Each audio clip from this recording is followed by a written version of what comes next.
much less dramatic entrance than yesterday. Very disappointing, actually. I prefer the helicopter and the ACDs. That was actually fun. How's everybody doing today? Let's give a shout out to Rand Fishkin, David Meerman, Scott. Those two were awesome yesterday.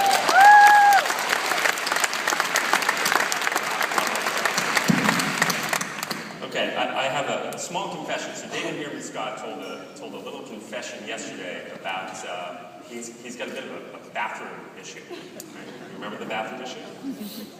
I have a similar issue. It turns out that the Halligan men, we have an issue that our bladders are very close to our eyes. Unusual thing. Happens in Irish men a lot. And something very strange happened with my bladder and my eyes yesterday. So after we did our part at the presentation yesterday morning, we were very nervous when we did it. We had our rocking orange tracksuits on, 110% polyester, so like covered in sweat.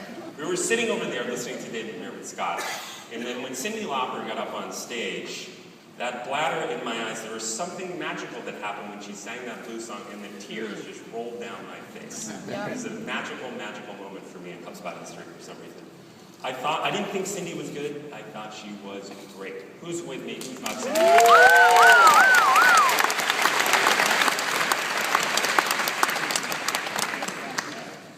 Much, far exceeded my expectations. She was great. I'll tell you another little secret about Cyndi Lauper while I'm on the Cyndi Lauper topic. So in HubSpot, you think you're CEO of HubSpot, you think, well, you've got a lot of power to make all the decisions at HubSpot, but in reality, you don't have any power. And the way it really works is the marketing department has all the power inside of HubSpot.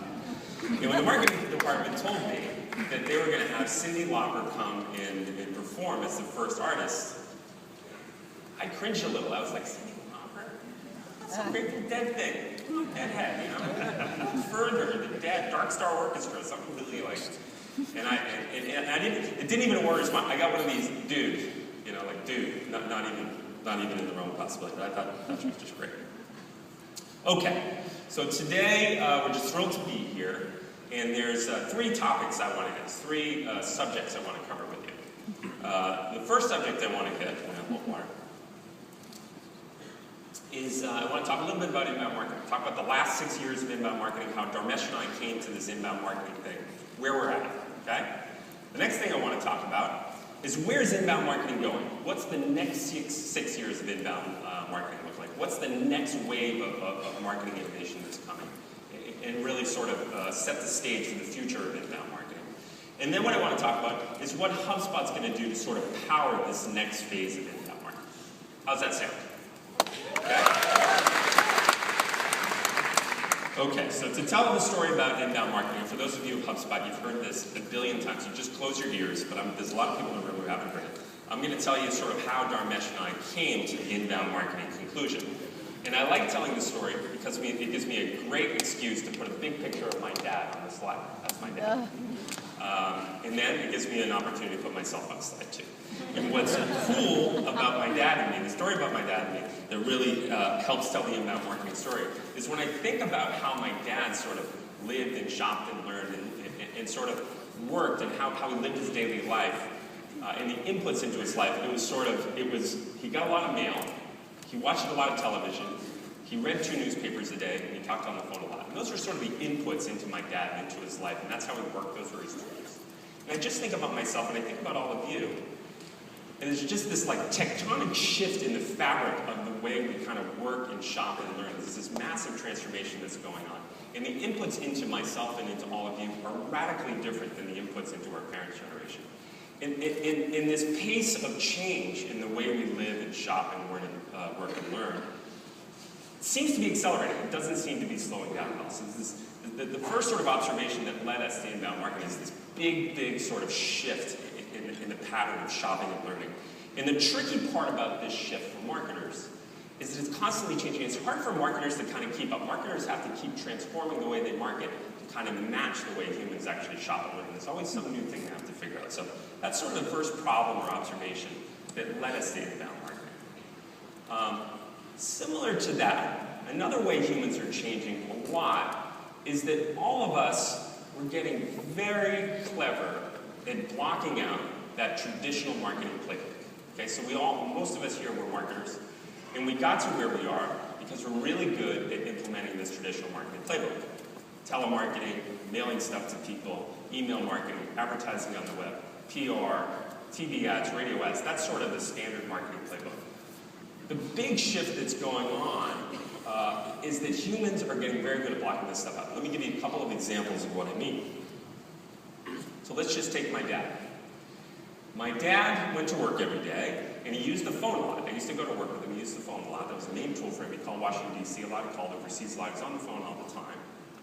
And if you were a marketer and you wanted to call my dad, you wanted to reach him and market to him, it was pretty straightforward. You could call 411. You could get his home number. You could get his work number. Just give him a call and pick up the phone. Now, myself, I hate the phone. My least favorite application on my iPhone is this green one in the corner with the phone on. I hate the phone. The only people whose phone calls I return are my investors. And the only reason I say that is because my investors are in the room. So not only do I not like the phone, but my main phone is my mobile phone, right? You can't call 411 and get my number, and I have caller ID. So that mainstay of marketing, it's broken. It's getting kind of more broken every day. It's very good at blocking that. Let's take mail. I'll tell you another story about my dad and me on mail. So my dad every night would get home from work around 6:30, and he'd sit at the kitchen table, and I'd sit next to him at the kitchen table. I'd sit on the bench and sit in the chair, and I'd have his mail out. Every night he opened all of his mail, and he got a lot of it. He opened it and he read it. It took him about 20 minutes, and would chit-chat while he was doing that. So mail is an important, easy way to reach someone like my dad. I think of myself and my relationship with mail, and it's very, very different. For me, I open my mail. I'll tell you when I open my mail. It's actually kind of funny. So I don't have an office at HubSpot. I have a desk, and the desk is like that big. And I know it's time to open the mail when I get to work, and I have a MacBook here, and I put my MacBook on my desk, and it's like tilted because there's so much friggin' mail on my desk, and it's like sliding down, I'm typing like this. That's when it's time to open mail. Mail doesn't work for me. Direct mail just doesn't work. So those are sort of two old plays in the playbook, getting harder and harder to do. There's a couple of new plays, though, that are getting harder, too. This playbook's getting harder and harder to execute. All of us are getting really clever at blocking out. Email marketing, a little bit more controversial. Getting harder and harder and harder to get traditional email marketing to work. Why is that? Well, all of us have spam protection on our computers, which blocks out a lot of email.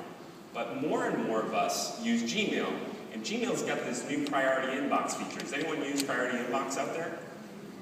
Very clever feature. Very, very, very good at blocking out unwanted messages. So you really have to take your email marketing up to a new level to reach people. And that play in the playbook is getting tricky. One more example I'll give you. I'm kind of droning on about the examples. I can go on for days about this. It's just traditionally, how do you advertise to people on the web?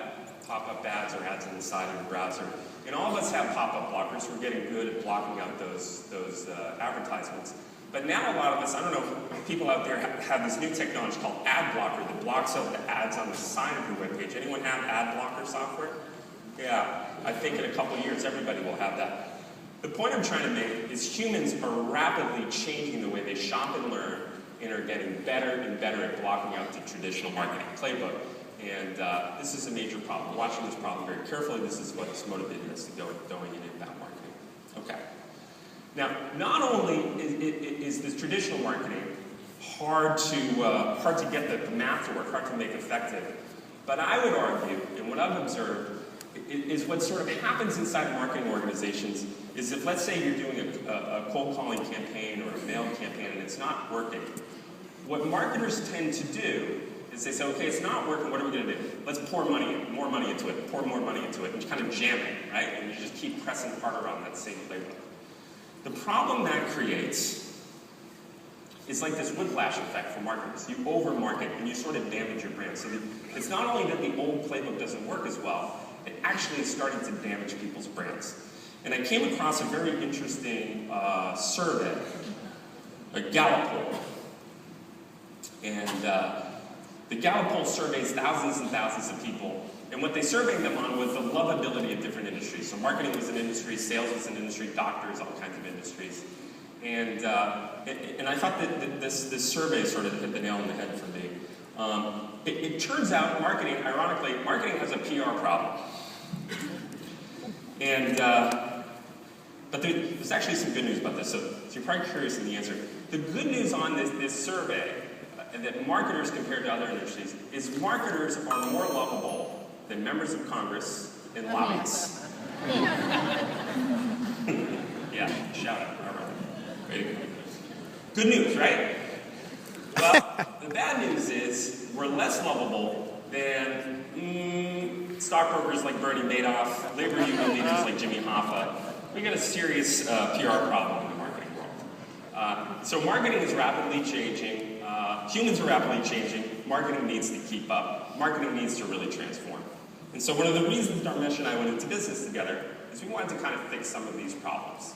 And so what we want to do at HubSpot, and the big theme that we're going to push kind of going forward, is we want to transform marketing into something people hate or really kind of get irritated by, to marketing people love. And this is going to sort of be our new kind of slogan, our new logo that we're going to push throughout the conference is, how do we create marketing people love? How do all of you create marketing people love? I want to turn marketing into a lovable industry. I want you to pull your customers in with love. So you might say, all right, that's interesting. It's a little touchy-feely for you, Halligan. How do you do that? Well, we're at the Inbound Marketing Conference. So of course we use inbound marketing to create marketing people love. Now here's where it gets interesting. There's a lot of noise around what's really inbound marketing. It's a sort of a noisy term. There's a lot of people who have different definitions of it. I'll tell you what I think inbound marketing is, just stripping away all of the noise. The basic fundamental idea around inbound marketing is the concept of creating remarkable content and using that content to pull people in. Pull people in from Google, pull people in from social media sites, and pull people in from blogs. Turn marketing on its head. Instead of interrupting people in their daily lives with cold calls and emails and spam and stuff like that, how do you pull them in with great content? And the good news on that is I think all of you are doing a fantastic job. You guys are the world's best content creators out there. Way to go. Okay, so this is inbound marketing that we all know and love. This is the first 6 years of inbound marketing. What I want to talk about now is what's that next 6 years look like? What's our vision for the future of inbound marketing? We're all doing a great job of creating content to pull people in. What's next? And the way I think about the next 6 years of inbound marketing is if we use content to pull people into our website, pull people into our front door. The next phase of inbound marketing is about how do you use context to kind of pull them through the funnel. Okay? Content to pull them in and context to pull them through. You're probably sitting there in the crowd saying, all right, I got you, Halligan, on the content thing, doing that content thing. What's this context all about? Tell me about this context. So what I mean by context is I'm going to give you an example to sort of explain what context is. Who's heard of Amazon.com? Amazon.com is a company I really admire. They create marketing everybody loves. Okay? And the way they do it is this clever application of this idea of context, where I think inbound marketing is. And so let me give you an example. When my friend Dharmesh visits Amazon.com, something very interesting happens. What they market to him are books about how to write software and how to raise a toddler. And that's very interesting that those are the two things that they're marketing to Dharmesh. Very interesting. I've known Dharmesh now for 8 years. We went to school together for a couple of years. We've been in business together for 6 years. And I wouldn't say they know him better than I do, but they know him pretty darn well. You know, they really understand what he's all about. Dharmesh is a lovable geek, right? He likes to write software. He's got a newborn baby, and he's raising a toddler. And they kind of hit the nail on the head. They really personalize that experience for him in a way that's really cool. Now, if I visited Amazon.com and they marketed those same exact books to me, that wouldn't be marketing I would love. That's not marketing people would love. That wouldn't convert me very well. Now they do something spectacular when I visit Amazon.com. They hit the nail on the head with me too. They don't market books about raising a toddler. They don't market to me books about writing software. I have no interest in writing software. What they market to me are books about the Grateful Dead. Right? They market to me books about venture capital. They market to me books about the Red Sox. Don't give up hope. It's fascinating how they do it. It's like they're following me around all day and listening to my conversations. They nail it. And what's so cool about it is they create this context, and it's not just on their web pages when I visit their web pages. It's all their emails, it's their mobile devices, it's their call to action. It's very cool how they really get to know me and leverage that information they know about me to create these highly contextualized, personalized experiences. Does that make sense to everybody? So you might ask yourself, well, how do they do that? Right? How do they do that? That's pretty clever. I'd like to do that. Well, they've got an unfair advantage. What Amazon's built kind of from the ground up is they have their front-end content systems, their web pages, their emails, their mobile, all that stuff, and they have their back-end sort of content systems, their databases, their analytics, and they're all kind of built together, and they're sort of woven together in one system. And what that does is super cool. What that does is the more I use these front-end systems, the more things I click on, the more emails I look at, the more stuff I buy, the more knowledge that context system picks up about me, and the more that context system knows about me, the more personalized that front-end system gets. And so it's that combination of the front-end content systems, the back-end context systems, they're very, very powerful. And the way I like to think about it is the content system is one, and you add one for the database back-end context systems, and it's kind of 1 + 1 = 3. Right? Very modern way of doing marketing. I personally would love to be marketed like this from all of you, from HubSpot, from everyone. How do we do this sort of extreme personalization to pull people through our funnel? How do we create content to pull them in? How do we use context to pull them through? Okay? Then you might ask yourself, why doesn't everybody do this? Right? It's pretty cool. Yeah. Creating content, pulling people in. I'd like to do that. I like it so that when people visit my site, I start to learn about them, and every time they visit my site, every time they click on my blog, every time they interact with me, I learn something about them, and the next time they come back, my site, my blog, my emails, they get smarter over time. Just like Amazon. The more you use it, the smarter it gets, the more personalized it gets, the more you want to use it.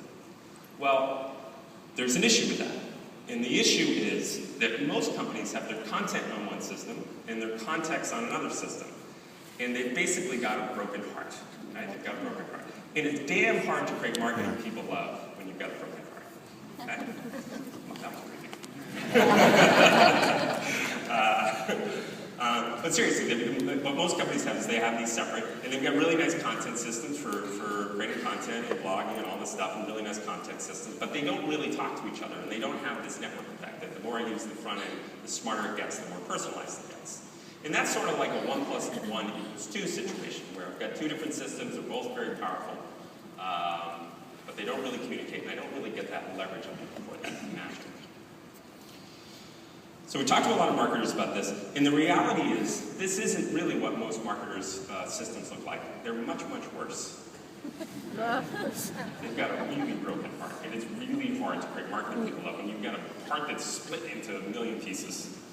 And what this sort of looks like for most marketers out there, not all of you, but many marketers out there, is you've got 4 or 5 different pieces of really nice marketing software.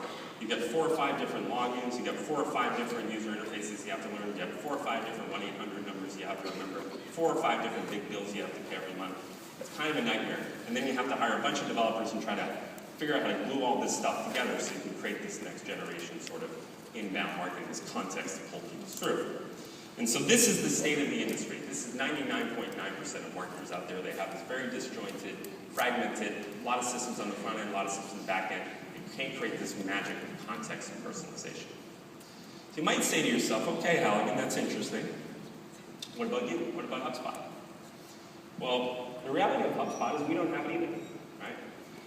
HubSpot's very good at creating content. We've pulled all of you in with our clever content. Very, very clever about that. But we're not particularly good that when you visit our site the second, third, fourth time, that we get to know you and we start to personalize that and really start to do sort of Amazon-style marketing. And so we've got a hole in our heart. Well, that's pretty good too. Okay? And the hole in our heart is this context engine, this Amazon-style context system. Okay?